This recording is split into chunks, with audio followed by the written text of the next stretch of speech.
Bonjour à tous et à toutes, on se retrouve aujourd'hui, non pas pour un parc d'attractions, mais bien pour un parc animalier, parc zoologique, qui est le magnifique, le tant attendu Paradisa, élu à de maintes reprises meilleur parc zoologique d'Europe, ce qui est pas pour nous déplaire, et on arrive directement sur une entrée qui est absolument sublime, certainement une de mes entrées de parc préférées, et très objectivement, elle est magnifique. Ça fait peut-être 1 an ou 2 qu'ils l'ont ouverte et c'est absolument splendide.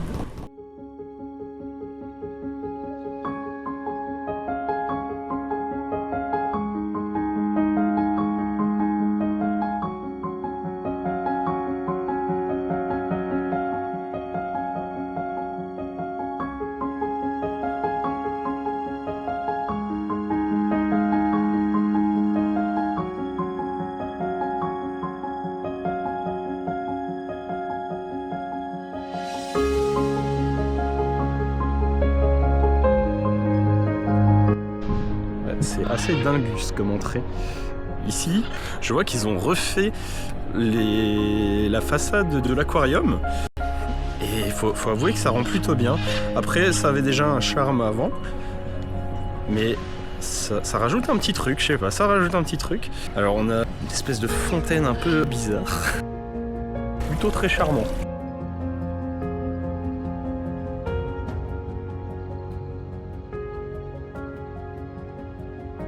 On voit le land polaire ici. Là-bas, le land thaïlandais, si je ne me doute. C'est très très mimi. De toute façon, on le sait très bien, ce parc a une thématisation complètement folle. On est vraiment transporté dans d'autres pays. Et c'est juste dingue. C'est magnifique. Tous les décors sont faits en dur. Et j'ai envie de dire, c'est presque dommage qu'il n'y ait pas un coaster. Ça rajoute de la magie au truc. On va aller directement se rendre sur l'aquarium, tant qu'il n'y a pas beaucoup de monde, parce qu'une fois à l'intérieur, ça peut vite bouchonner, malheureusement.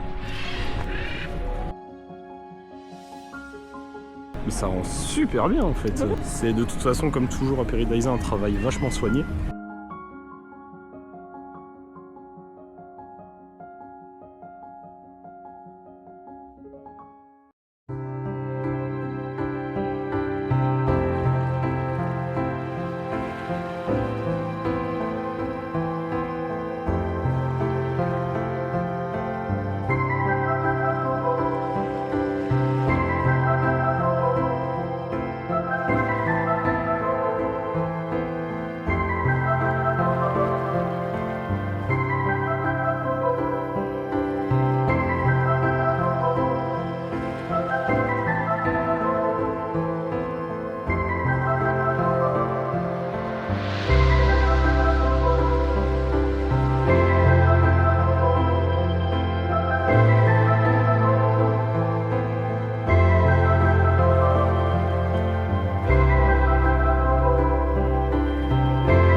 Cet aquarium, c'est super mignon.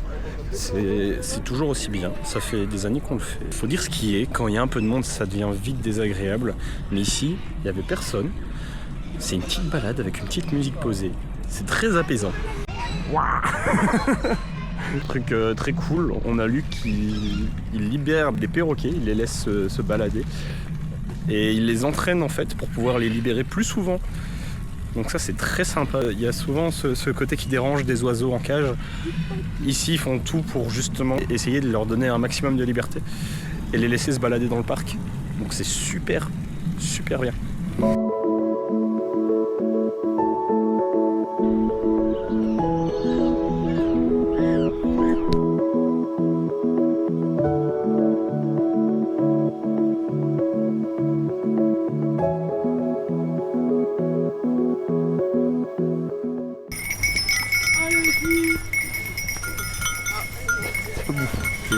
on se dirige directement sur la zone Islands of the Rising Sun, donc qui est la nouvelle zone qu'on n'a pas encore visitée, ça va être de la pure découverte, qui est une zone sur le Japon. Et ça se présente plutôt bien. Alors c'est des sortes d'îlots, forcément c'est dans le nom, on dirait. Et on explore ça tout de suite.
C'est une franche réussite cette zone Japon.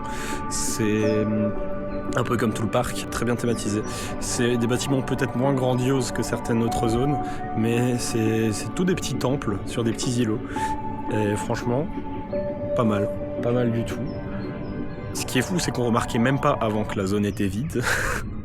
Je sais pas s'il y avait quelque chose d'autre pour le remplacer, je ne m'en souviens pas. En tout cas, c'est vraiment une réussite. Et ici, on va aller directement sur ma zone préférée, qui est tous les temples thaïlandais. Alors les temples thaïlandais, toute la zone Thaïlande, je la trouve mais incroyable. C'est que des bâtiments en dur. Ça fait partie de la grande révolution de Peridaisa, qui était à la base Paradisio. Et c'est juste magnifique, je vais vous filmer ça.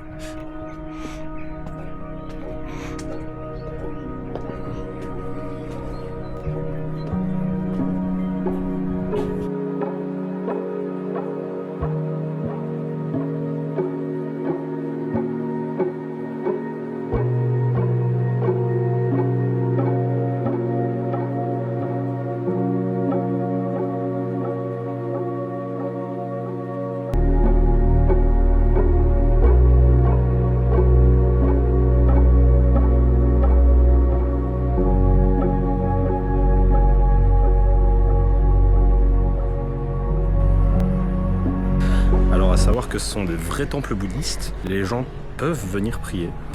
Tout a été conçu pour respecter toutes ces traditions en tout cas, et c'est juste magnifique. C'est vraiment un voyage dans les traditions thaïlandaises, c'est incroyable. Ça reste ma zone préférée aujourd'hui.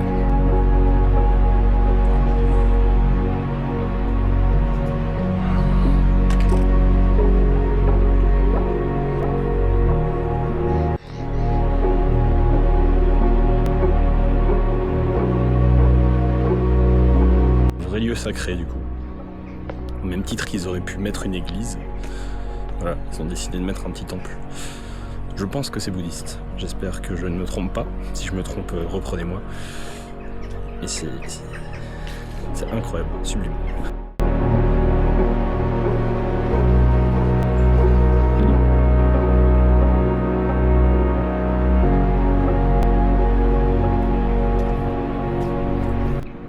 Et vraiment partout dans le parc, on peut voir des animaux en liberté comme ça. Ça, c'est génial.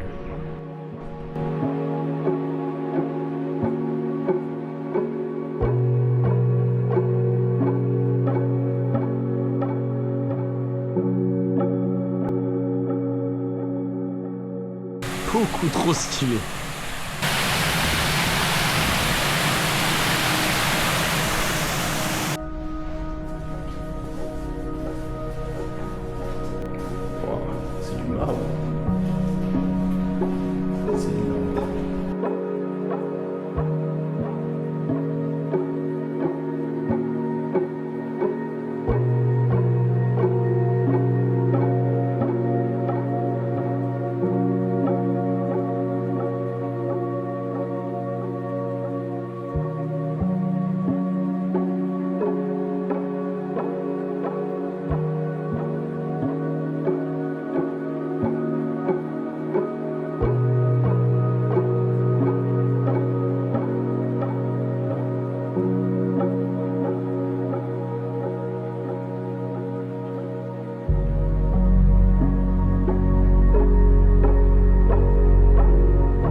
cette zone Thaïlande, c'est comme toujours un énorme coup de cœur.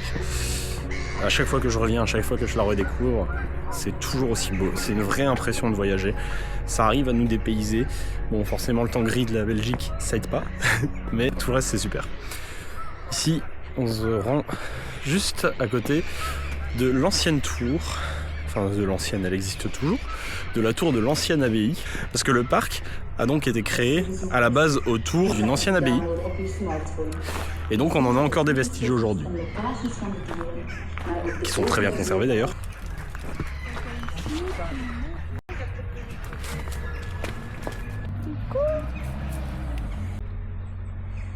Alors dans ces vestiges en question, on a souvent des spectacles de rapaces et on a juste à côté aussi une crypte où on peut aller observer tous des oiseaux, des animaux nocturnes, notamment des chauves-souris. Là on a des passages avec des sortes d'anciens vitrails avec des moines qui font référence du coup à l'ancienne abbaye. Une petite chapelle ici. Voilà, petit détail sympa de l'histoire. On va partir sur la crypte. Je sais pas si j'arriverai à vous filmer grand chose vu que c'est fait vraiment très très sombre. C'est une sorte de salle dans le noir dans laquelle les chauves-souris sont en liberté avec nous. Donc voilà, faire attention à pas s'en bouffer une en pleine poire.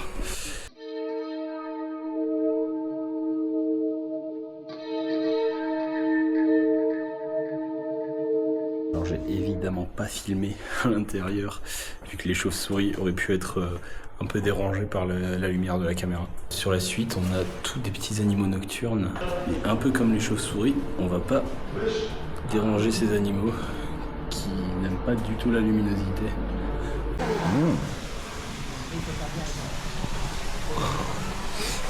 On sort de notre petit repas, on a mangé dans la serre au restaurant L'Oasis. Franchement, bon, c'est un peu chéros, mais pour des prix parcs et pour la qualité qu'on nous sert, c'est vraiment pas mal. On a payé, je crois, une vingtaine d'euros. On a pris des pâtes 4 fromages et on a pris également du poisson pané avec une sauce tartare, etc. Super bon, franchement, de la super bonne qualité. C'est pas trop le genre de qualité dont on a l'habitude dans les parcs en général. Et franchement, ça fait du bien, c'est pas mal. À savoir qu'on mange au milieu des animaux, il y a pas mal d'animaux en liberté dans la serre. Il y en a aussi qui sont en cage, typiquement les singes, sinon ils viendraient voler la bouffe. Et on va faire un petit tour justement de cette serre en question. On filme ça.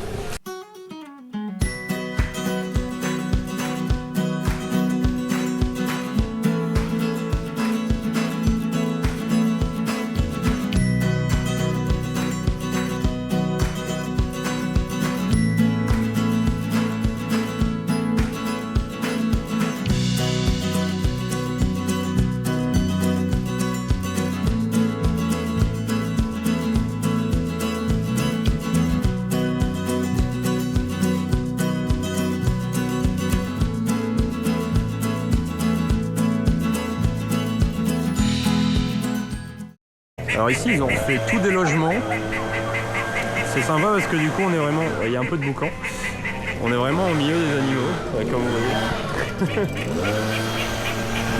Donc c'est tous des logements en fait qui sont dans la mini ferme. Donc on peut avoir des petits animaux qui viennent prendre le goûter avec nous le matin, des choses comme ça. C'est rigolo.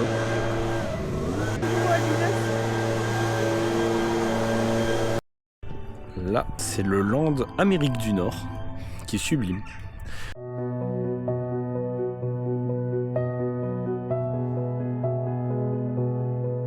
On a tous les logements qui sont juste là, tout le long. Et en fait, la nuit, on peut dormir directement du coup à côté des ours. On se réveille le matin, on les voit direct à notre fenêtre. Je trouve ça assez génial. Ça fait partie de tous ces nouveaux logements un peu insolites que Paradise lance depuis quelques années. Et c'est franchement pas déplaisant.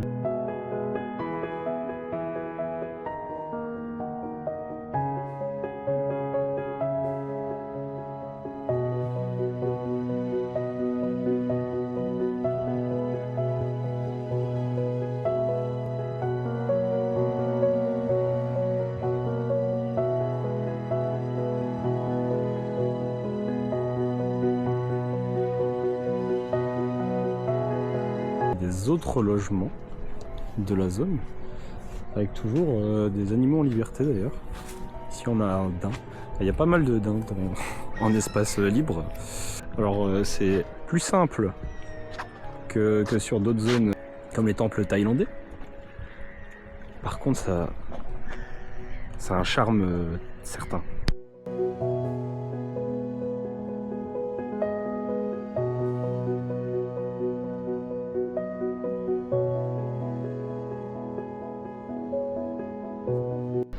Ici on est près des ratons laveurs. C'est quand même magnifique ces petites bêtes. Savoir que c'est une saloperie très invasive en plus. Mais c'est pas grave, ils sont mignons.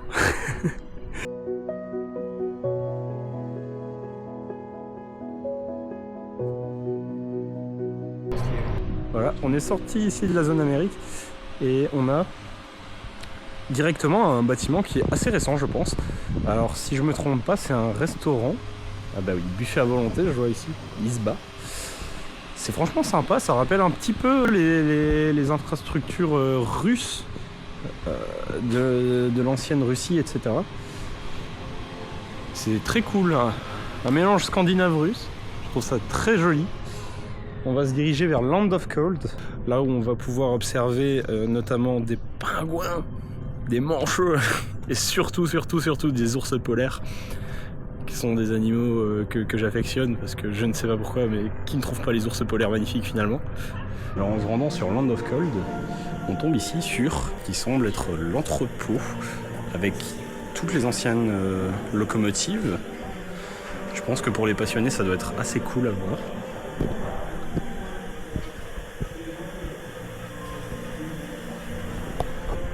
En tout cas, même ce bâtiment-ci n'est pas négligé. Je ne m'y attarderai pas parce que je suis pas forcément un grand fan de train. Il n'empêche qu'on fera peut-être un petit tour, si jamais on trouve le temps. Savoir qu'ici on tourne cette vidéo mi-novembre, donc le soleil se couche quand même assez vite. Donc on essaye de pas trop perdre de temps non plus pour pouvoir profiter un maximum des animaux en pleine journée.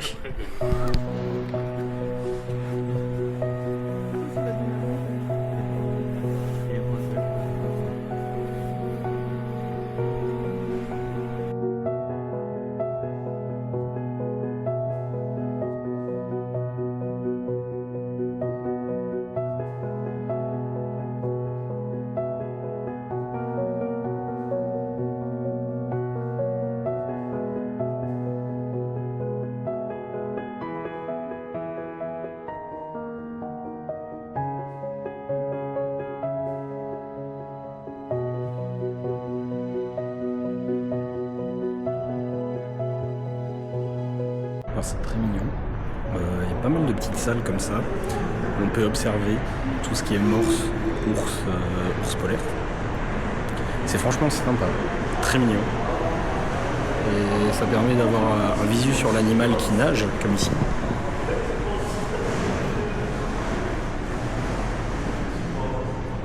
Et franchement c'est très bien fait. Alors à savoir qu'on a aussi des chambres d'hôtel qui sont prévues dans ces espaces-ci. Pour qu'on puisse, comme avec les ours bruns, dormir avec les ours polaires. Je trouve l'idée très très cool. Alors c'est vrai qu'on peut reprocher aux hôtels peut-être leur prix. N'empêche que le concept est assez unique. C'est pas des choses qu'on vit tous les jours. C'est un prix qui vaut la peine d'être déboursé en vrai.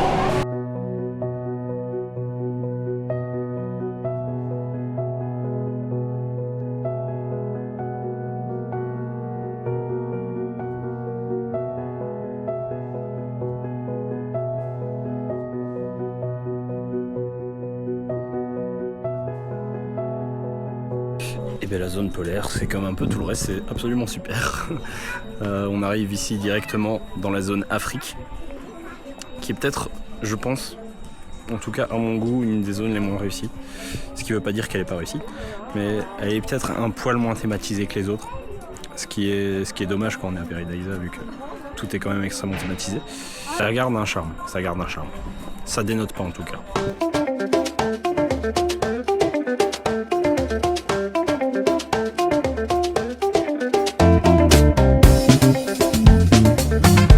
Le problème en fait de cette zone Afrique, c'est simplement qu'elle est un peu trop déserte. En soi elle est pas ratée, Mais je lui préférerais largement un Deep in Africa à Fantasyland pour le coup. Ça manque un petit peu d'éléments.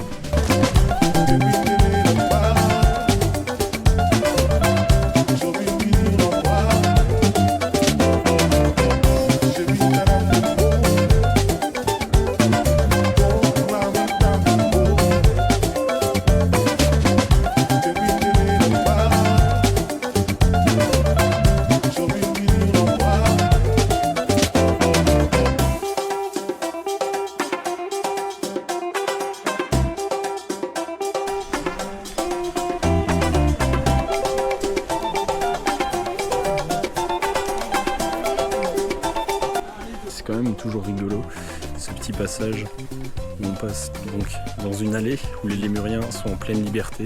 Ils peuvent un peu se balader de corde en corde au-dessus des visiteurs, voire même aller voir les visiteurs. Donc c'est très cool, il y a quand même des soigneurs qui sont là pour vérifier qu'il n'y ait pas de conneries. À mon avis, c'est surtout pour protéger les animaux et non pas les visiteurs, parce que je pense qu'ils sont assez habitués à l'homme. Malheureusement, on n'a pas vu les gorilles qui étaient censés être dans les sortes de volcans. On les a vus mais de trop loin, ils étaient dans un coin. Et voilà, on ne voulait pas forcément les déranger, donc on n'est pas resté plus longtemps que ça, on n'a pas insisté. Là je pense qu'on va se diriger en toute logique vers la zone Chine. Alors à savoir qu'on vient après le départ des 2 bébés pandas, 2 ou 3, je pense qu'il y en avait 3. Donc Paradisa avait accueilli 2 pandas il y a ça quelques années, c'est 2016 si je ne me trompe pas. Ça avait été toute une histoire. Et ces pandas ont eu des petits. Et les petits sont du coup ici retournés en Chine. Et c'était le pacte qu'avait Paradisa avec la Chine. Donc ici les petits sont au parc depuis déjà bien 3-4 ans. Quelque chose comme ça. Donc on n'aura pas la chance d'en profiter aujourd'hui. On a encore des restes d'Halloween. Très très joli, très très axé. Forcément sur le panda, on a carrément un panda shop ici sous forme de tente avec tout un merch spécialement fait sur eux. On va aller les voir.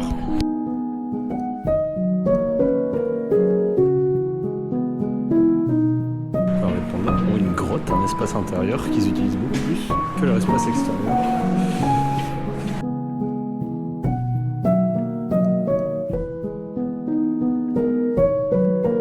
Au final, à cette période-ci de l'année, les pandas ont un espace extérieur qu'ils n'utilisent même pas. Ils squattent vraiment leur petite grotte, leur intérieur. Ils n'étaient pas hyper réactifs non plus ici. Ça reste mignon. Pas oublier que c'est c'est juste un ours tacheté. Hein. À tout moment, il peut tuer quelqu'un.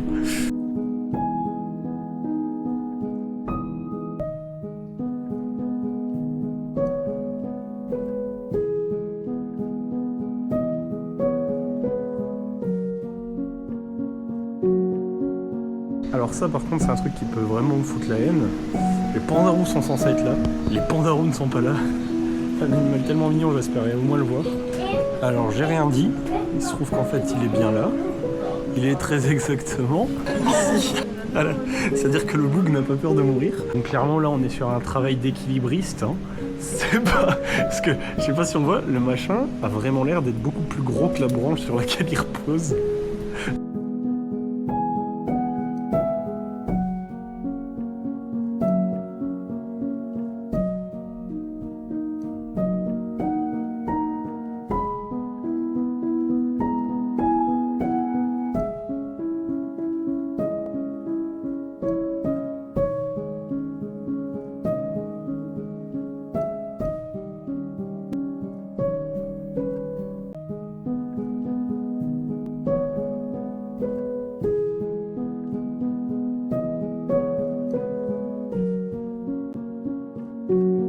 Donc à nouveau ici, dans la zone Chine, on retrouve encore un temple bouddhiste. Celui-ci, je ne sais pas si c'est un vrai, j'imagine que oui. En tout cas, impressionnant. Des grands décors.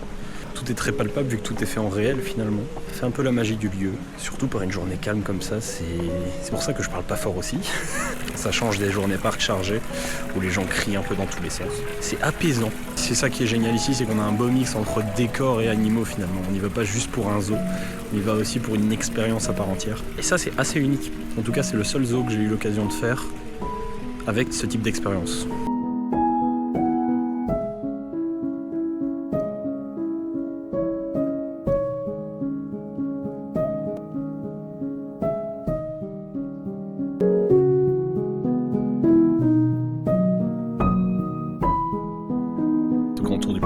presque effectué. On va ici directement aller voir la zone Australie, qui est une zone assez souvent peu prisée des visiteurs. Et on rentre directement dans une serre. Et après, c'est tout un parcours au milieu de nombreux animaux typiques d'Océanie.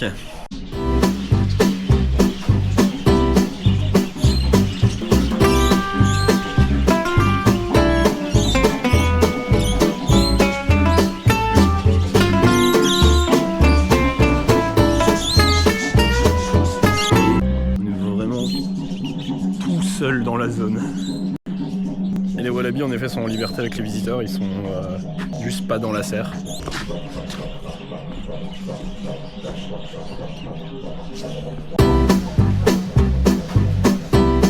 tout proche.